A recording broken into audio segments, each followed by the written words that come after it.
Former WWE star John Morrison, who now wrestles under the name Johnny TV, is now bald. After losing a hair versus hair match against Angel de Oro in the CMLL promotion in Mexico, he got shaved bald after the match. I will say that after seeing someone you're so used to having long hair now not have any hair at all, it is a bit jarring. But the common consensus is that he looks good. I do think he suits it very well, and many fans think the same. He joined Chris Van Vliet on his podcast, where Chris did mention that the internet is actually annoyed at John for looking so good, even with no hair when he looked so good previously. He also posited the question, will he grow it back, or will this be his new look? That got me thinking about other wrestlers who got their head shaved by wrestlers, and if they grew it back or not. So I thought I'd go through some and see if they made the right decision, and by the end we should have an answer to what John Morrison should do. So a very important subject today. Now I acknowledge that John has the luxury of having a choice to grow back his hair, while some would have just looked bad, but I think this makes the decision even harder. Also, I'll be primarily looking at American wrestlers, since let's face it, every wrestler in Mexico has lost their hair match by now. Or should I say Caballera contra Caballera? On with the list. Now we'll start off with perhaps the most famous example of all time, Kurt Angle. Kurt lost his hair in a match against Edge at Judgment Day 2002. Famously, Vince McMahon and Kurt played a rib on Edge, where they told the Radar superstar that he would in fact be losing his hair, and did not tell him the true result until the night of the event. Edge maintains he actually knew and was playing all along, but you would say that, wouldn't you?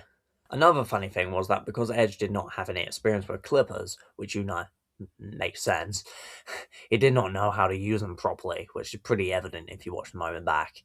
Angle had to tell him to turn the clippers round. But he did eventually get the job done, after a shitload of shaving cream. Wow, look at that. Well, apparently he did nip at his head a bit, so perhaps it was an attempt at hiding that. So that's how the Olympian lost his hair, but what did he do going forward? Well, this one's a funny one, since they played into the humour of the situation by running an arc where Angle refused to admit he was now bald, and wore a bad wig fitted underneath amateur wrestling headgear. He did eventually sport his new look when Hollywood Hulk Hogan ripped his wig off during the match on SmackDown. From here on out, Kurt kept the bald head and established the iconic look we now associate with Angle. He was losing his hair anyway. Indeed, this was the reason the storyline began, and he felt this style matched his tough attitude. As a younger fan, I personally first became aware of Angle through TNA, and was shocked to find he wrestled in WWE and had hair once. So was this the right decision? Absolutely yes. This is Angle's definitive look. He looks badass, and I agree with Kurt. This plays up to the I mean business sentiment, and if it had grown back, I don't think we could take him as seriously as we now do. We move on rather rapidly to the man who got shaved by our previous entry, of course, is the Big Show. This one was another where I only knew Show was bald, and only found out about this moment and his various hairstyles through a DVD on the Best of SmackDown. But I have to say, it was a shock to find out that not only did he have hair, but he had long hair in WCW. Anyone else impressed with how good he looks with long hair? I mean, look at that. No homo, as they say. Not that it would be a bad thing, just being clear, but... Right? Right? This one was a strange one, as White lost his hair when Kurt shaved it in the middle of the ring after shooting him with a tranquilizer dart. I suppose this was because the recipient usually resists, as we see in most moments, but it's less believable that Show could be held down with all his strength intact. And that's even with the help of Luther Reigns and Mark Jindrak. So as a result, we got this striking image of Angle sitting on top of Big Show like a fallen beast. It's giving Aslan vibes. Big Show went on to deliver a brilliant promo on the next episode of SmackDown, where he swore he'd get revenge on Angle, which he did at No Mercy 2005, and also revealed he would keep the bald look as a reminder. Now, he did periodically try to grow it back, but it was never the same, so he eventually committed to the look we now see when we think of Big Show. Was this the right decision? Again, 100% yes. He went on to own this look, and it represented a new era for White and came to define his image. The bald head added to the Big Show's reputation as a monster the locker room dreaded to face.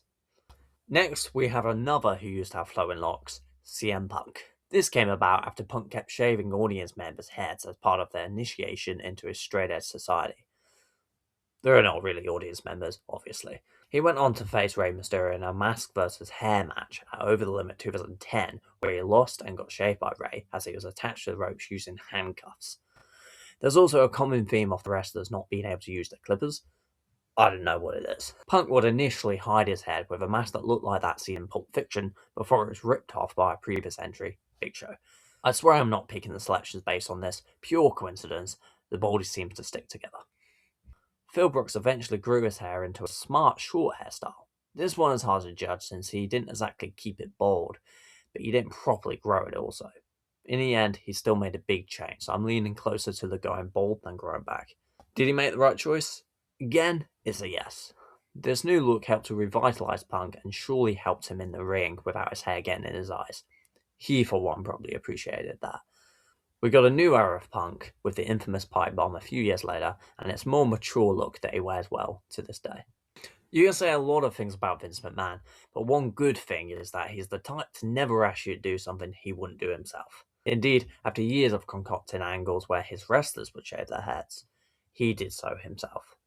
This came about at WrestleMania 23, of all places, as Umaga faced Bobby Lashley with the stipulation that either Vince McMahon or Donald Trump, of all people, would get their head shaved.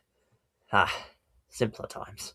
Yes, Trump went from making a state of someone's head to head of state. Also, Stone Cold was the referee, for some reason. Miss McMahon would go on to hide his head with various wigs and even do-rags, which might seem random, but the former CEO seems to have a certain appreciation for other cultures given this precedent. He did this until he grew it back and returned to his previous hairstyle. But was this the right choice? I'm going to say yes. The bald look just didn't suit Vince, and I don't think he ever felt comfortable, although he sure enjoyed the time in between.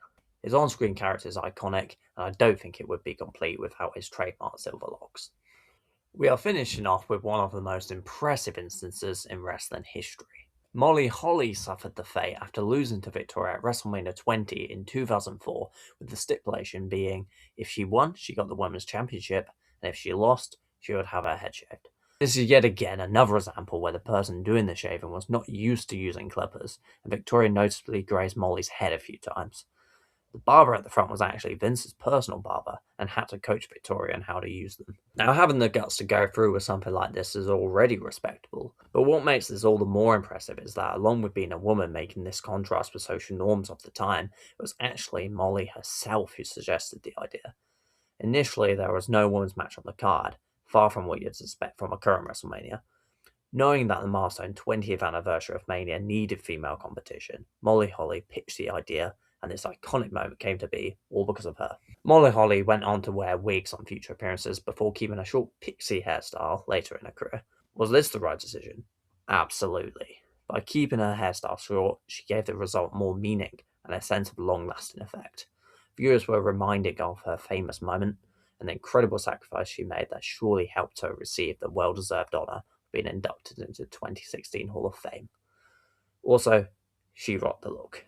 Well, that's about it. We now have a clear consensus on what Morrison should do given our incredible case files we just explored. I'm sure you're all waiting with bated breath for our conclusion. Here it is. Morrison, I know you're watching. Keep it short, mate. You said yourself on the pod that it was going at the top. He even said he always liked Van Vliet's hairstyle and might copy it. I think we're ready for a new era of Morrison, as displayed in this great match that got him bald, and a new look will consolidate this perfectly, and come to represent a vital shift in a still exciting career. Until then, you could always cover your head with one of these. Well, that's it. I sure enjoyed making this, and I hope you enjoyed watching it. Like and subscribe, and why not compete in a share versus share match with your friends? You both send this to as many people as you can, and the person with the most confirmed click-throughs wins. Okay, no fuckers doing that. So at least give me a like. Thank you. Cheers.